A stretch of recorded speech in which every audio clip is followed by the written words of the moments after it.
मुलांचे डोकं फोडलेले, मुलींवर 15 मुलींवर मेल पोलीस ऑफिसर्सनी लाठीचार्ज केलेला आहे. तो आता तुमची भूमिका काय असणार आहे? भूमिका आता तुमची काय असणार? आम्ही इथं शांतपणे बसून राहणार आहे. हे आंदोलन इथेच उभं राहणार का? तात्पुरतं इथंच उभा राहणार आहे. जोपर्यंत सरकारकडून काही पुढचं काही येत नाही तोपर्यंत आम्ही इथंच तात्पुरतं राहणार आहे. तो आता मात्र पोलिसांकडनं एवढ्या मोठ्या प्रमाणात लाठीचार्ज केला जातोय, तुमचं आंदोलन दडपलं जात आहे. पुन्हा एकदा देशभरी गुंडागिरी चालू आहे, गुंडागिरी. तुम्ही बघताय पोलीसवाले कसे मारतायत सगळ्यांना. स्टूडेंट्स शांतिपूर्वक प्रदर्शन कर रहे हैं और गवर्नमेंट और पुलिस यहाँ आतंक मचा रही है. पुलिस और गवर्नमेंट यहाँ आतंक मचा रही है, लेकिन स्टूडेंट्स फिर भी पीसफुल रह रहे हैं. ये हमारी जीत है.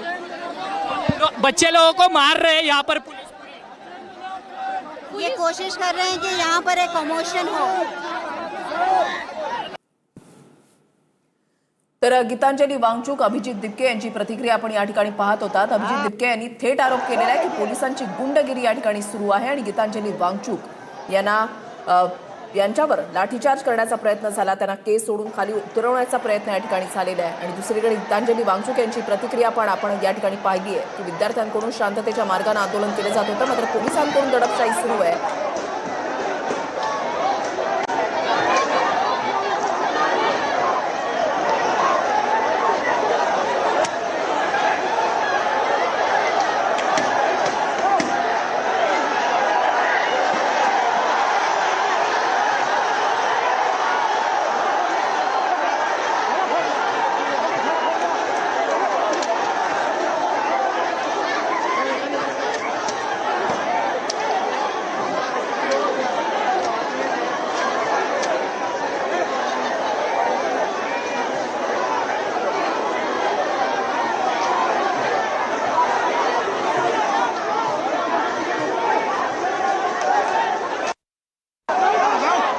हातामध्ये तिरंगा घेऊन आंदोलनकर्ते या आंदोलनामध्ये सहभागी झाले, मात्र पोलिसांकडून त्यांना पांगवण्याचा प्रयत्न होतोय. लाठीचे फटके त्यांना दिले जात आहेत आणि त्यासोबतच एका आंदोलनकर्त्याच्या हातातून तिरंगा जो आहे तो पोलिसांना काढून घेतला. सर, प्राइम मिनिस्टर ने आज स्टेटमेंट दी, उसमें कहा कि मैं 56 साल के युवा की बात तो नहीं कर रहा, लेकिन देश के बाकी युवाओं की बात कर रहा हूँ जो के अंदर नाम कर रहे हैं, जो अंतर्राष्ट्रीय स्तर पर देश का नाम कर रहे हैं. एक तरीके से इनडायरेक्टली निशाना लीडर ऑफ अपोजिशन के ऊपर. उनका काम यही है मोदी जी का, दूसरों को टॉन्ट मारना, दूसरों को कुछ कहना. अरे पहले तुम अपनी प्रामाणिकता लोगों को दिखाओ.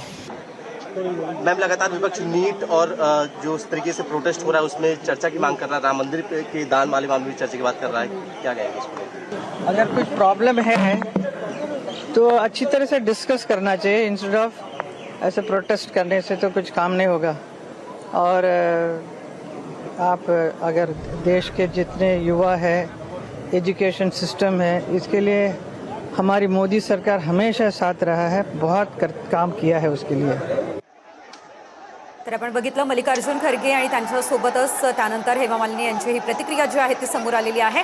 पण सध्याची आपण ही दृश्य पाहतो, या ठिकाणी ज्या आंदोलकांनी संसद भवनाच्या परिसरामध्ये पुढे जाण्याचा किंवा आतमध्ये शिरण्याचा प्रयत्न केलेला आहे, त्यांना या ठिकाणी लाठीने फटके दिले जात असल्याचं आपण पाहतोय.